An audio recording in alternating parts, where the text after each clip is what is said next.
Hello and welcome back to the farm. Today I want to introduce you to my herd of cattle. So we have about 50 head of Brahman cattle on the farm. They're all the pale, sort of the pale variant of them, and yeah, they're mainly we mainly have them for meat. They're mainly, mainly bred for the meat industry, but we also do get some milk off them. We do have, we do get milk off them as well, and sell that. So really, it's a two-pronged thing with the cattle. Today we've got a lot of work to do with them. So I've got the John Deere 4240 here. We need to clean up their feed area because it's all a bit messy at the moment. We're then going to give them some mixed ration. We're going to give them a bit more straw as well, and a bit more water. We basically need to do everything with them today. So let's get this moving. So first things first, let's clear up their food trough, and we'll put that back in with them. There we go. And they tend to be a little bit messy eaters, but not too bad, as you can see. And we'll just put this back in their feed trough, that way they'll be able to, yeah. There we go. So that's that all done.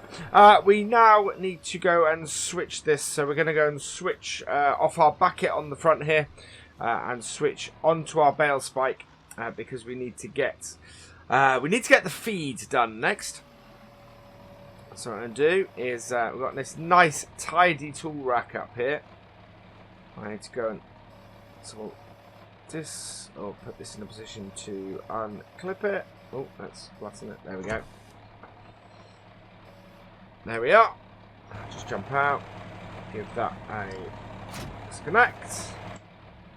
And back off. And then we'll get our... Ooh. Caught that on my shelving a little bit. We'll connect this up to our bale spike now, because that's what we're going to be using this for the rest of mostly. And then we'll go and get our feed wagon. I'll tell you guys all about the ratio we do of feed. As you've seen, we've been collecting up feed for a little while now. We needed to sort of replenish after sort of a fairly long winter and a fairly cold setup. We got pretty much everything we need at the moment. Let's drop that down and come in here. I do need to just go and move the extractor out of the way.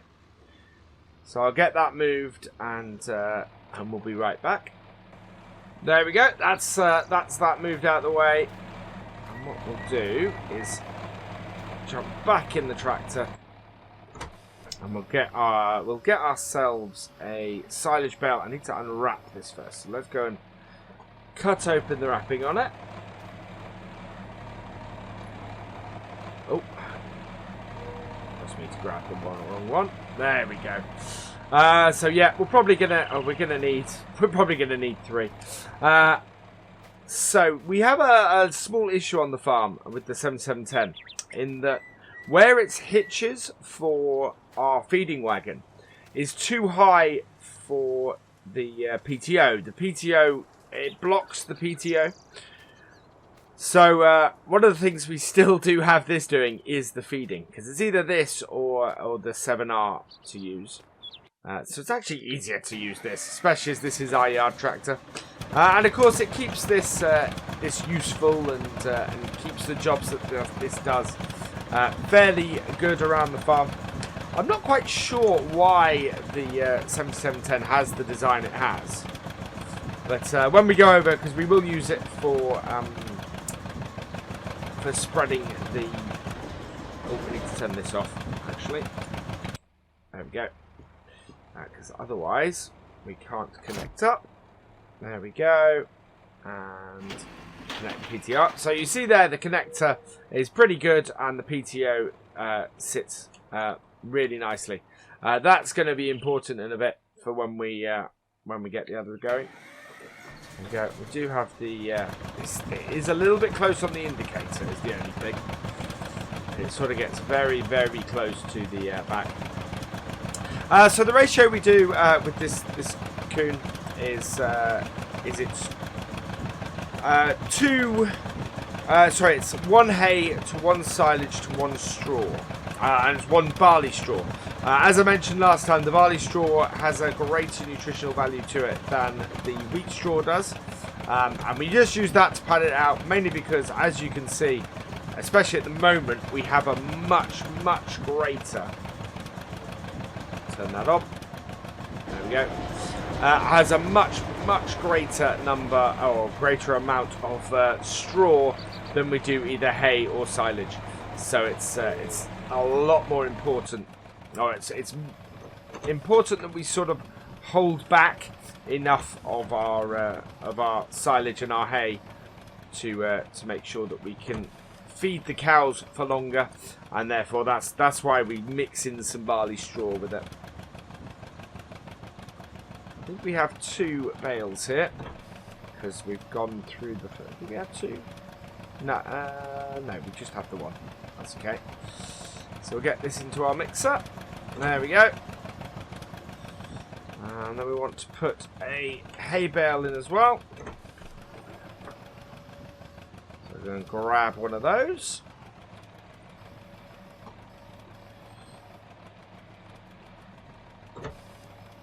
Like so. And then once we've got that, we'll go and grab one of these barley straw bales and put that in here as well. And that will then just pad it out a bit.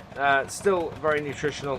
But yeah, as I said, just kind of saves us a whole load of extra work. In that we then don't have to worry too much about how much silage and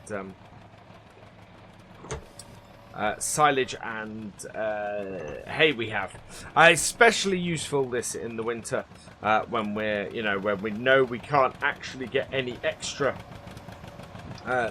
hay and silage. It just means that we're in a good position as far as making sure that everything is making sure that we have enough feed for our cows through the winter. So you see, we've got 11,893 litres in here, as you can see on our bit there. So let's go feed the cows. And it is, yeah. So this little tractor has just been so useful on this farm for so many years. I mean, it's amazing to think that we've had this tractor on this farm over 50 years, which is incredible, and it's still useful on here. I do know other farms that have older tractors that they use, but it's just great to have such a great little old workhorse here. There we go. Let's empty out the feed.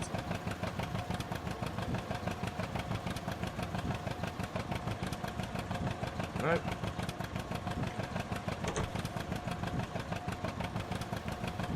Should do it. Yeah, there we go. You can see it's going down and going in, which is good.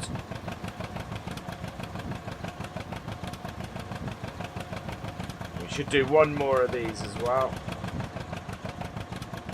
Oh, there we are. Right, that is actually we don't need to do one more. That's good. We have enough in here for the next 10 days for the cows. So we'll just part this up. We do still have 3,800 litres in here. So that will keep them happy for a while. And what we'll do is we'll mix this up again and reuse it. Now this is the only other thing about this. It's reversing this trailer up with this. I'm having to guess slightly. Because of course we can't see behind us at all. I think I need to come over a little bit more. So I have to sort of line myself up roughly where I think it is. But over time you get used to sort of the width of everything and where everything goes.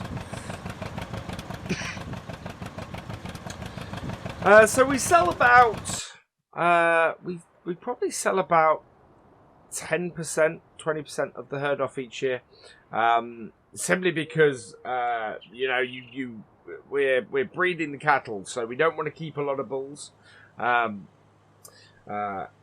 So we tend to sell off all the bulls and keep all the cows. Let's detach PTO, detach that. There we go. And yeah, that way we manage to keep the milk production up, but at the same time we make money from the meat side of things. And it sort of just keeps itself going very nicely, and you know, it helps to keep the farm going, and the farm helps to keep it going, because obviously we have crops and things that we're then able to add or have in it. So next I want to do, we need to go and get the 7710, and we're going to use that with our straw blower, and I'll show you the issues we have with the 7710 with doing that on the feed mixer. I would love to do the feed mixer with the 7710, but it's really odd how this tractor's set up, and I'm not quite sure why John Deere did it this way. But basically, the feed mixers don't connect up to the lower hitch, they connect onto the upper hitch. But the upper hitch is above the PTO. And to change it, you've got to, well, you can't put that hitch below the PTO. So, yeah, it means that you can't connect anything that requires a PTO up to that upper hitch, because it gets in the way. Unless the PTO was, you know, mounted below. But that then would cause issues for other tractors. Yeah. So it's annoying. And of course, when we first bought this tractor was not designed or was not planned to be used with the feed trailer. That's something that sort of evolved over time. But it's just meant that we're not able to use it with that, and we need the older the 850 to do that particular job. Otherwise, otherwise it's the big 7R we've got to get on it. Right, let's connect this up. And you'll see what I mean now. So this one here, this we can put on our lower one, and the PTO goes in absolutely fine. So it's a little bit of a weird one, this. Right, let's go and get this. We'll put a couple of straw bales in here so that we can then do that. And we're going to use the wheat straw for this. So bring this around and park this up here, like so. The last job today we're also going to get the 850 out for. There we are. Oh yeah, so this does take a little bit of time. It's obviously something that we need to do on a very, very regular basis on the farm. And I'd sort of been saving this vlog for a while. I wanted to really show you guys what we do with the cows, how we manage the cows here, and how the 4 types of bales that we have on the farm sort of all fit into this. Because yeah, it's a very specialist or a very specific system, I should say, that we have here with feeding and bedding and everything. There we go. So take 2 of our wheat straw bales here, and we'll put them into our coon bale shredder. Judging the distance on this is always fun. There we go. So just drop those in there like that, and then that's this tractor done. Yeah, we don't have any use for this. So this basically is just our front loader tractor on the farm. We don't use it for much else other than that. Again, a while ago, this would have been the big tractor on the farm, and just sort of hasn't still has its own niche that it fits into, but yeah. So turn that on. And we're going to be blowing out of this side.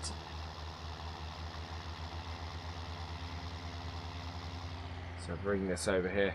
And we could get a front loader set up, fitted to this, and possibly that's a way to go in the near future. Get to the middle to blow this. Right, and activate it. And we'll see if we can't lift that up. There we go. So to blow it into the middle. And that would be great for our cows. Let's try not to cover the cows in that. There we are. Right, and we should have some more. Let's do that. There we go. There we are. Give them some nice bedding. That'll be good and clean. Of course, this generates manure for us to use on our fields, which is massively useful. Again, saves us expenses with fertilizer. There we are. That is all done. I'll just pipe this up, and then the last thing we need to do with our cows is we need to fill up their water as well. Just push that back there.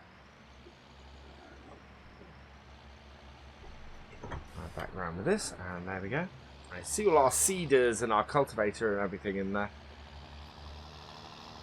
Now we're going to be well. We've got some more grass work to do. We need to cut some more grass, so we're going to be doing that in the near future. Oh no, I need to go and put this back. Probably reverse it into the shed actually. So we need to do some grass work in the near future. So I think we'll probably be spending a little bit of time doing that over the next couple of vlogs. And then yeah, we're back into the seeding. Oh, and we've got the corn. So yeah, we'll be breaking up a load of the grass stuff with doing corn work and harvesting that. That's all for biofuel.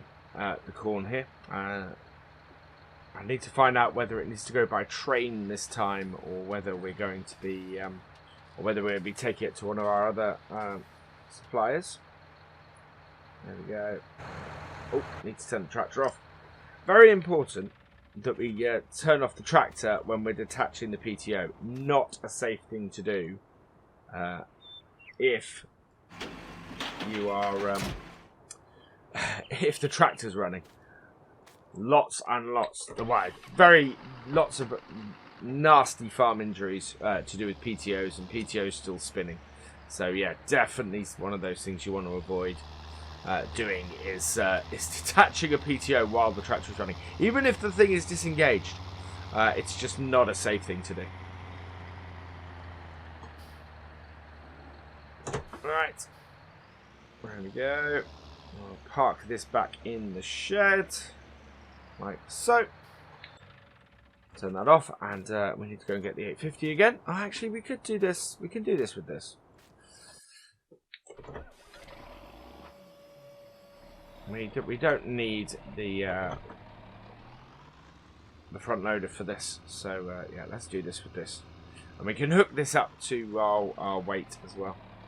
Hopefully, although the weight is going to make this a little bit longer, and that's not great with our trailer that's there.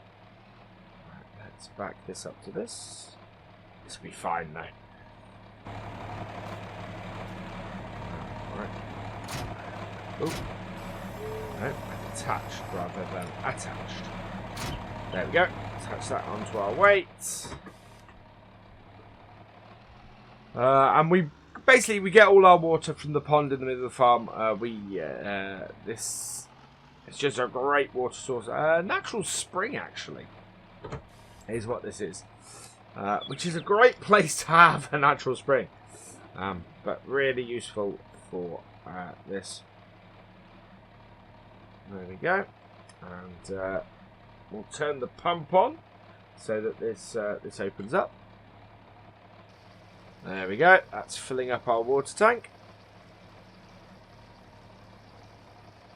Yeah, it's a natural spring, but it also seeps away, so it's constantly replenishing itself rather nicely. But but of course, huge rain and we tend to get floods in the yard, which is why I always worry a little bit about where our bales are stored. They are quite a bit close to the water there. But yeah, it's not too bad. We rarely get an issue to that extent, to be honest. The drainage is all pretty good around here. Right, there we go.